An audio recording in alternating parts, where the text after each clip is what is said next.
We're here today to talk about the Clean Buildings Incentive Program.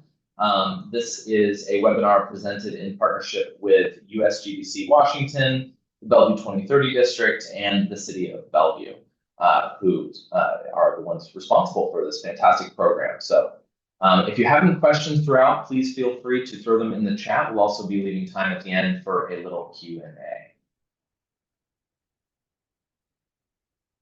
So my name is Daniel Cope. I'm the Executive Director of the Bellevue 2030 District. The Bellevue 2030 District was actually founded only last year.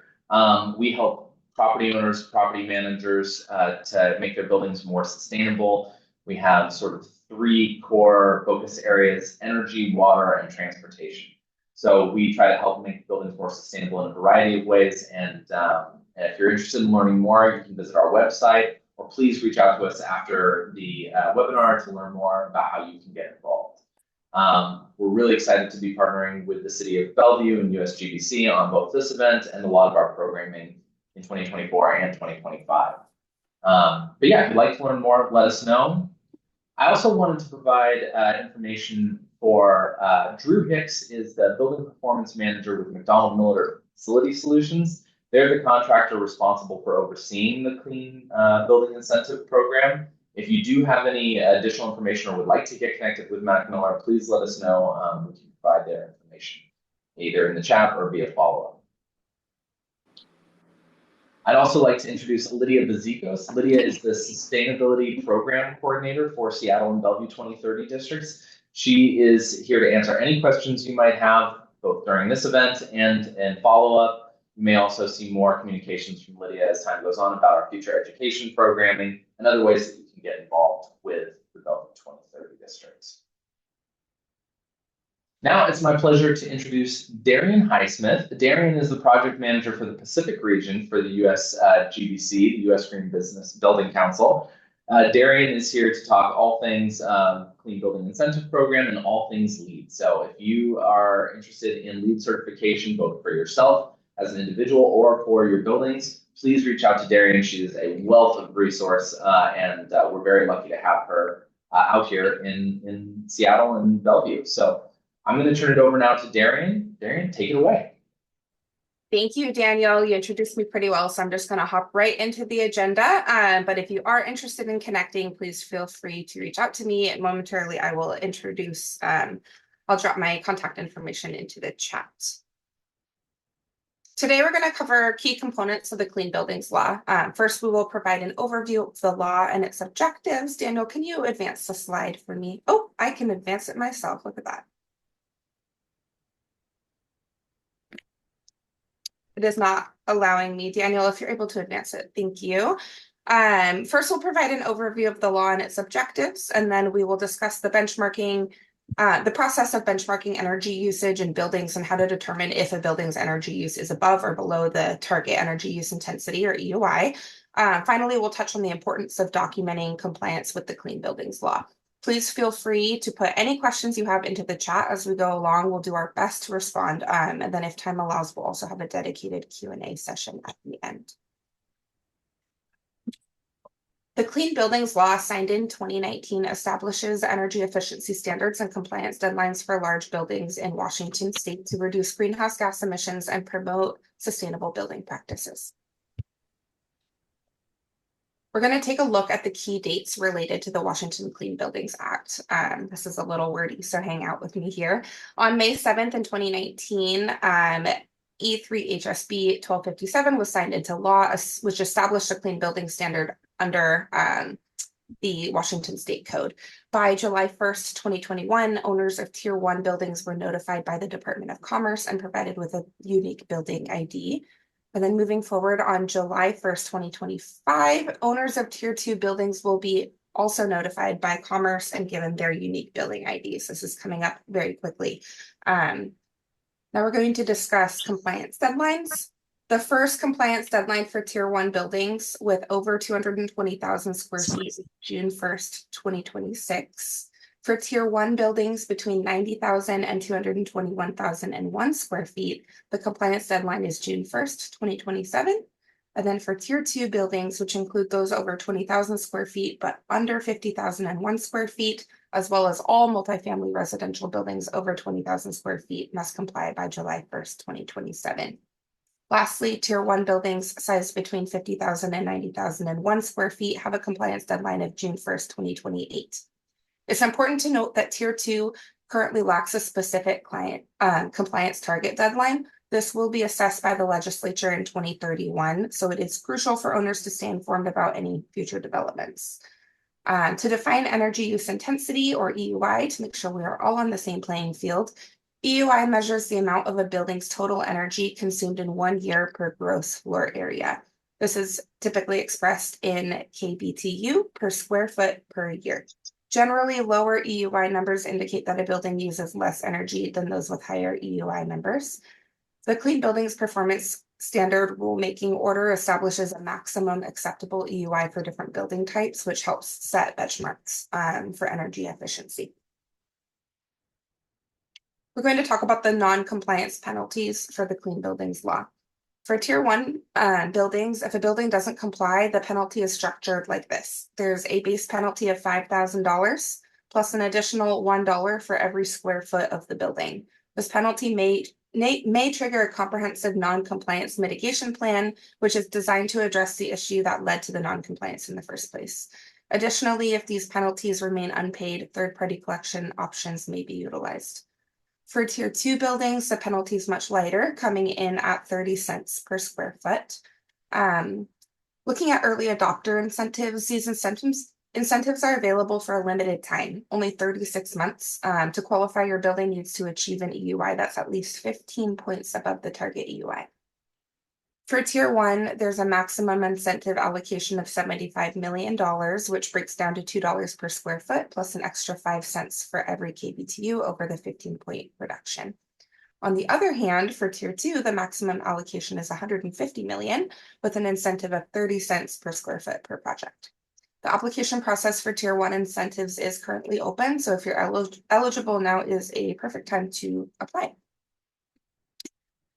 Next, let's go over the exemptions under the Clean Building Law. The first exemption applies to federal buildings and buildings that belong exclusively to recognized tribes, which are not subject to the Clean Building Law requirements. Next, if a building does not have a certificate of occupancy or a temporary certificate of occupancy for a consecutive 12-month period within the 2 years prior to the compliance date, it may qualify for an exemption. Essentially, if the building hasn't been officially occupied during this time frame, it's not required to comply with the law for that compliance cycle. Buildings with an average physical occupancy of less than 50% of the conditioned floor area for the calendar year to the compliance date are also eligible for an exemption. This is designed to prevent buildings that are underutilized from being subject to the same requirements as fully occupied buildings. For buildings facing financial hardship, there are specific criteria that may allow for an exemption.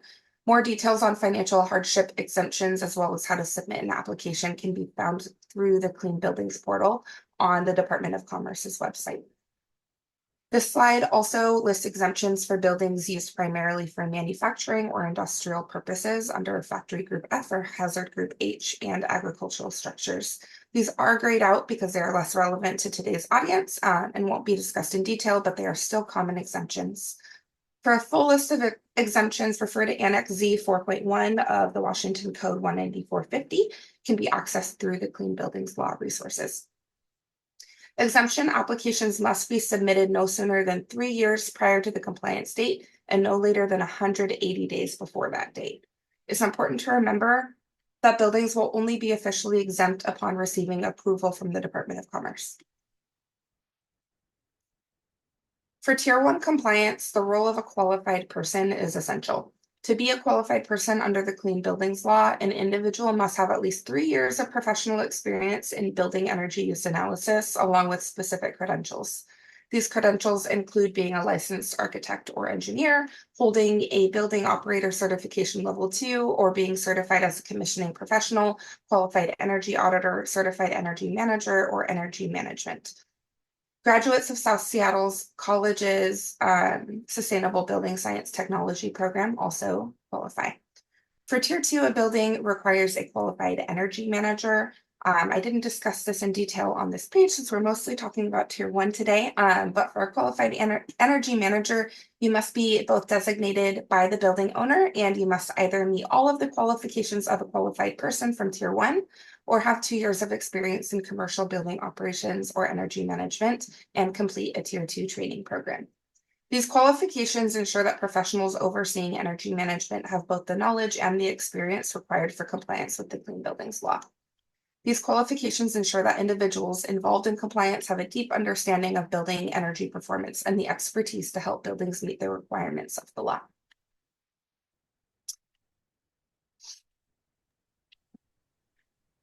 So as a quick reintroduction, I am Leah Bazikos, Sustainability Program Coordinator at the Bellevue 2030 District. I'm going to start by exploring benchmarking. For those who are maybe unfamiliar, benchmarking is when you measure your building's performance, in this case, energy performance, and then compare it against either the building's past performance or other similar types of buildings. This comparison contextualizes your building's performance and helps you assess how well it's performing. Excellent.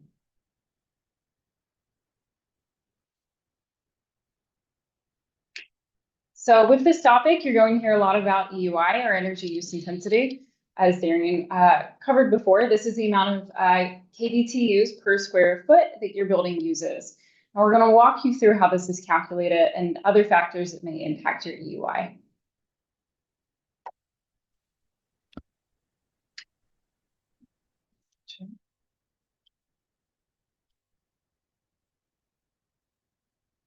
Thank you.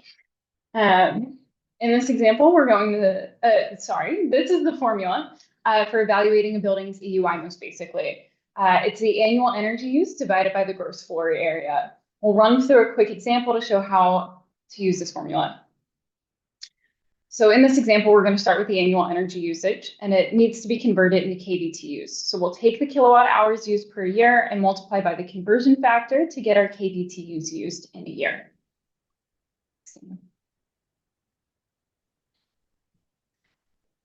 Our next step is to calculate the conditioned floor areas. The Clean Buildings Law only covers the conditioned portions of your building. So we add up the square footage to arrive at our gross floor area. Slide. Again. So we'll take these two numbers we calculated and just divide the annual energy usage by the gross floor area. Okay, perfect. And this number is going to be your EUI. Each building has an EUI and an EUI target. It's important that you calculate your EUI accurately because the use type of the building affects the EUI target that's assigned. So what we just covered was a basic calculation. Now we're going to cover basic adjustments to ensure your EUI and EUIT are as accurate as possible. You want to make sure you're accurately measuring gross floor area and identifying its use types. In this example, we're looking at a building that's broken down into 3 different use types. The red is office space, the blue is a medical clinic, and the green is warehouse space. Each space is its own respective EUIT and average energy use based on how it is used. So here's a snapshot of the different EUI targets based on building use type. You can see how the building type dramatically impacts the EUIT. If you are a convention center, your EUIT will be 50, but if you're a restaurant, the EUIT is 361. Now, if you're a restaurant in a convention center, you want to account for this because the restaurant will drive up your EUI and you want your EUIT to reflect that to make compliance with that number much more achievable. The EUIT by building use type can be found in Washington Code 194-50, Normative Annex C, Table 7-2A. Riley is going to share a link for that so that you can find that. Next slide. There are other adjustments you can make to help with your EUI and EUIT calculations. And there are qualified professionals who may assist you in making these adjustments, as Darian covered earlier. Next slide. One of these additional adjustments is the operating shifts and normalization factor. This factor helps you account for building occupancy and use levels that will impact your ultimate EUIT. Another adjustment is accounting for your building's age, which will provide a lower target as a newer building should operate more efficiently at baseline. All of these adjustments, no worries. All of these adjustments sorry, all of these adjustments are going to change your ultimate EUIT calculation. These various factors are important to help ensure you identify the best strategies for reducing energy use in your building and that you're striving toward the right target. These factors can also be found in Normative Annex C, Table 7-3. Next slide. Once you've completed your benchmarking, you'll want to assess whether you're above or below your target to determine your compliance. In a moment, I will hand it over to Daniel to quickly discuss what the process looks like if you're above target, and then I will talk about documenting compliance. And so with that, I'll pass it to Daniel. Great. So we're just going to talk for a second about, what happens if your building does turn out to be performing above its EUI target. So when we look at the path to compliance, steps 1 and 2 are benchmarking the building and then also comparing your current EUI with your target EUI. So what follows is, what do we do if we find that our performance is higher than what our target is? We have a ways to go to get down. So there's a number of common energy efficiency measures that you can take advantage of. First is the building controls, the building automation system. So in terms of being the lowest cost for highest reward when it comes to energy use intensity reductions, building controls are probably one of your better strategies. And we actually have property owners at the 2030 district who've gone from out of compliance to in compliance just on the backs of their building controls upgrade. So it's a really key thing. I also just want to put in a plug for lighting systems. We've still got a number of people who have fluorescent lights in their buildings, and that can be a pretty significant part of the load. A lot of folks have transitioned to LED, but if you haven't already in your buildings, then this is probably one of the biggest bang for your buck ways to do it. HVAC and indoor air quality measures can also, if you can upgrade those to be more energy efficient, that's another place where the cost versus the reward in terms of EUI reduction is pretty significant. There's some more expensive measures like roofing, building envelope that can start to that are also going to help you hit your target, but are we'll call those the last steps that you're going to want to do rather than the early steps that you might choose to do. So the cost to reduce EUI, has been calculated a number of different ways, and of course this is going to vary across contractors. This is going to vary across the place that you're making these reductions. But this is a little chart that was provided by our friends at McDonald Miller, who are overseeing the Clean Building Incentive Program. This kind of gives you a snapshot of, ballpark what it costs per point of EUI reduction on a $1 per square foot basis. And they've actually dived into this and have done some fairly significant research into what that cost looks like. So I would say that this is just maybe food for thought when you're thinking about, okay, well, how much is it going to cost me to bring my 20-point out of compliance building into compliance? And we know that the average building that's out of compliance is out of compliance by roughly 20 points of EUI.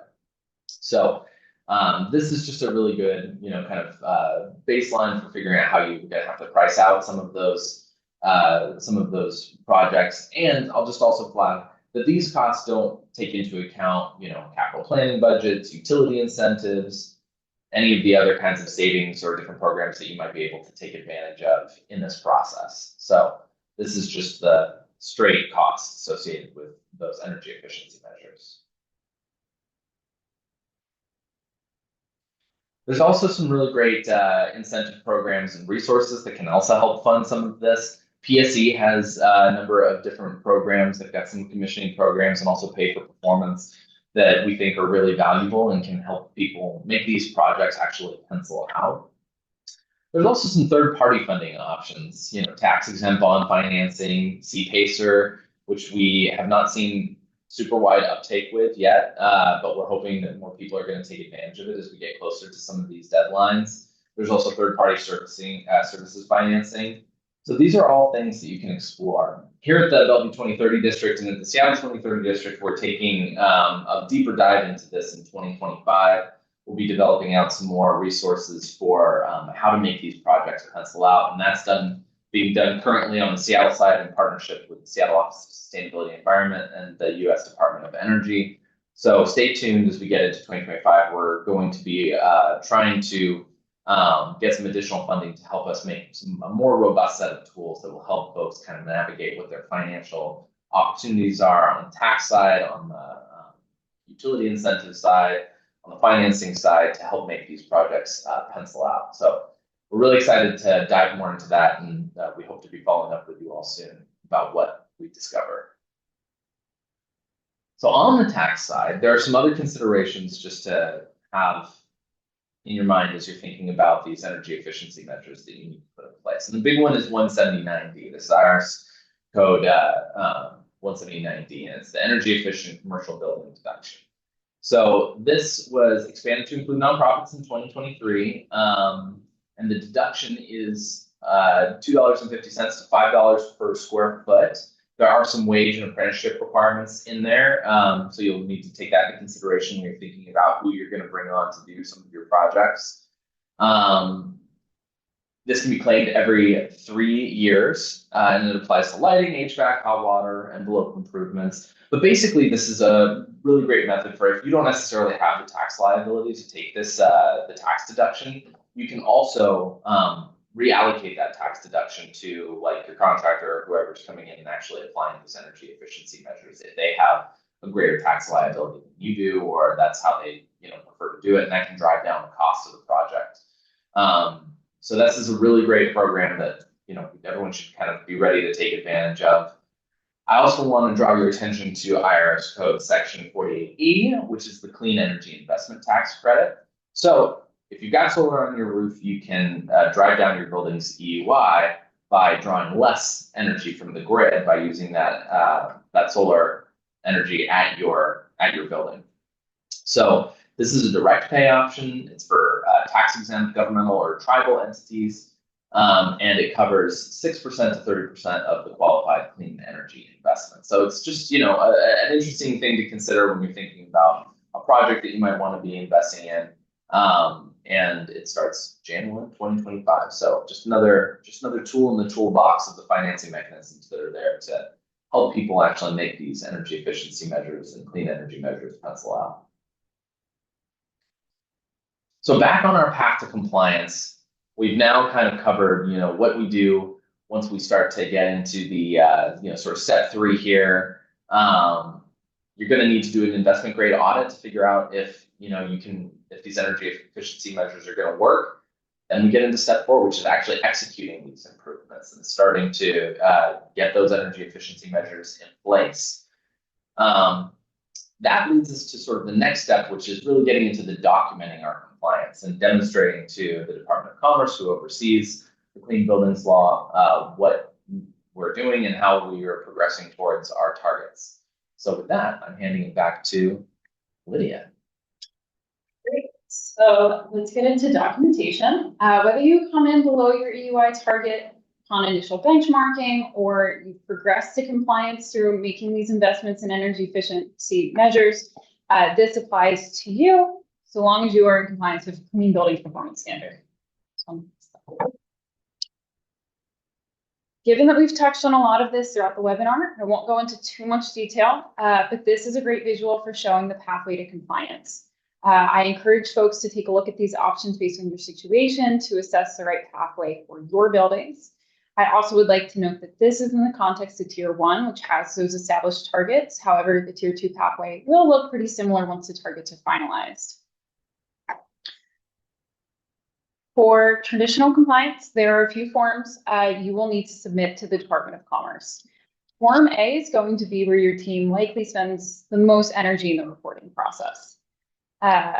Within this form, you'll need to submit evidence of your site EUI for the previous 12 months, your energy management plan, your operations and maintenance plan, and your capital management plan.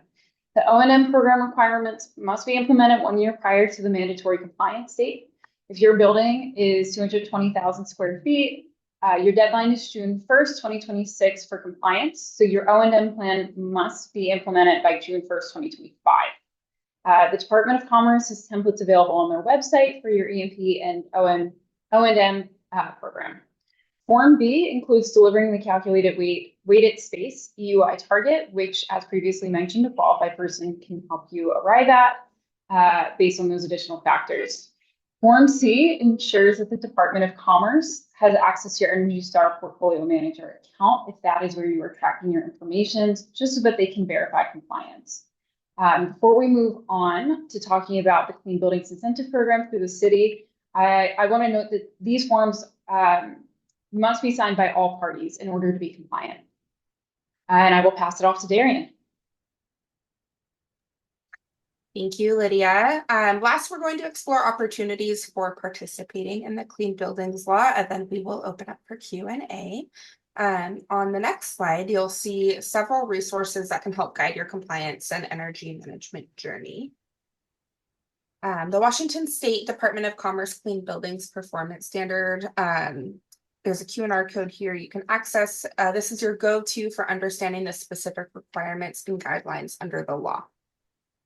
The Smart Building Center, which offers trainings and tools to support energy efficiency in your building. There's a QR code for them as well. And then there is a QR code here for the Puget Sound Energy Accelerator Program, which is designed to assist with building performance and energy use optimization. Finally, the Bellevue and Issaquah Clean Buildings Incentive Program provides incentives to help building owners comply with the clean building standards. We are lucky to have representation from these programs here today to support Q&A. So if you have regional questions, they are here to help you answer those. You can access each of these resources by scanning the QR codes on the slide. However, if you're having any issues with that, please drop a question in the chat and we will send you a direct link. Now I'm going to pass to Daniel to he's going to discuss a few additional resources and then close us up and introduce for Q&A.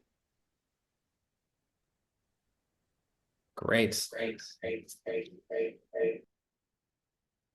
wanted to really illustrate how great this is. Thank you, Darian. The additional resources I just wanted to share also is that the Smart Building Center also has a help desk. So if you're just trying to get started and trying to figure out where you need to go, they're kind of air traffic control for a lot of the incentives and programs and the resources that are out there. I really recommend everyone take a look at the Smart Building Center help desk. It can really be a great first stop on kind of your journey to compliance with the Washington State Clean Buildings Law. The other resource I really wanted to make sure that we shared is Better Bricks through NIA is a fantastic program that is always coming out with more energy efficiency, information, case studies, the kind of thing that can really help inform your decision-making process as you think about kind of what energy efficiency measures you're going to need for actually getting your building into compliance. I also just want to share a little bit more about the Bellevue Clean Building Incentive Program. One of the great things about this program is that it's a fantastic way to get off the starting blocks, right? So, rather than participating in an accelerator, PSC's accelerator is really good. The feedback we've gotten from property owner members has been fantastic for that. So definitely you should give it a try.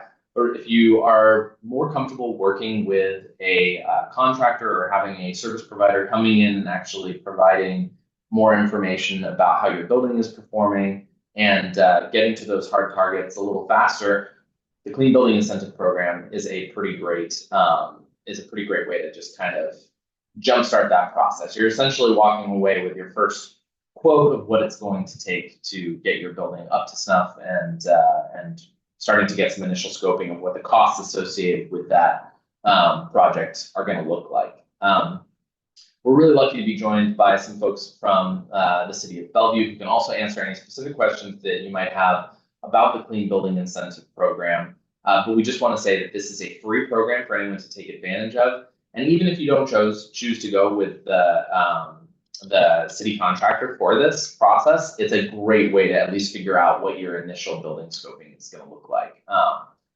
So I don't think I have any other additional resources, so I'm going to open it up now for questions from the audience.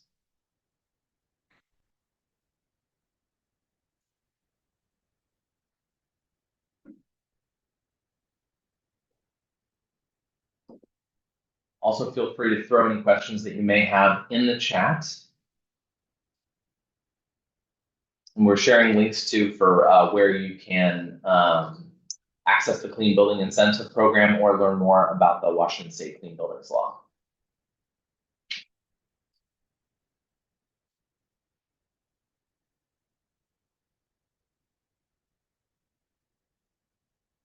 an answer to a question in the chat. Yes, this was recorded, and we will be sharing it out via email and through our YouTube channel. So just want to invite Pat and Goggin, if there's any program plugs you want to make while you've got folks on the call, please feel free. Yeah, sure. I'll jump in. It's good to be with you all. Pat Babbitt here, City of Bellevue. We appreciate our partners highlighting the Clean Buildings Incentive Program and our partners, Mac Miller, carrying it out for us. This is a great opportunity if folks are owners or operators of commercial buildings in Bellevue, or of course our partner program in Issaquah, and there are a number of other accelerators as mentioned around the state run by utilities and local governments like ours. This can be a money saver, but we know with buildings work, which is complex and can be pretty expensive, that one of the biggest things we can offer is just technical support and education, so you don't have to deal with the headache and the inconvenience of having to run your buildings or other pieces of your organization day to day and get to know a law that is detailed and complex. We can shorten some of the work and reduce the headache, and make it a little bit easier to comply, make your building run a little bit better, and hopefully save on costs and energy and hit some of the targets you might care about as a member of the 2030 district. So that's what we try to offer. And we certainly can help you navigate sort of like the Smart Building Center. A lot of the other resources in this space, we know that it relies on a lot of resources and expertise to do buildings work, from the financing and capital questions to getting engineers in the building and really coming up with, rough order of magnitude costs, timelines to get the work done, so on and so forth. So we can help you tap into a network of professionals that support this sector broadly, if that would be helpful for you. Thank you.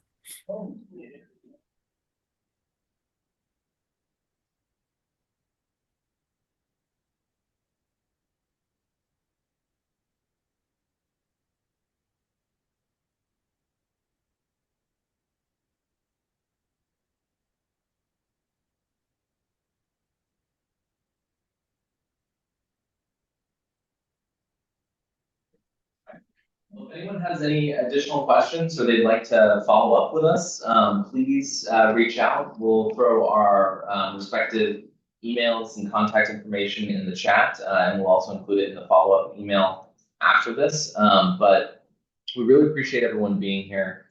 Please don't hesitate to reach out. This is going to take a lot of work for everyone to get their buildings into compliance with the Clean Buildings Law. Penalties are pretty stiff, and we want to make sure that we are there to help folks take advantage of it. I'll also just say that for members of the Bellevue 2030 district, when you join, if you're a property owner and property manager, one of the things we do is we can help you get your buildings uploaded in Energy Star and start with that high-level benchmarking to figure out if you're comparatively on track for compliance with the Clean Buildings Law. And then we can point you to the additional resources, incentives, and other programs that you're going to need to be successful. If you are a service provider and you're working with clients who are trying to figure this all out, send them our way. We're more than happy to help, and we can try to help them figure out what's available. The City of Bellevue has done a really great job of trying to curate these resources and to build out a very business-friendly approach to compliance with the Clean Buildings Law. And we think that everyone should be taking advantage of this, regardless of what where they're at in the process. These slides are going to be available. We will include a link to that in the follow-up email. But unless anyone has final questions, I think we'll say farewell, and we look forward to seeing you all at our next education event.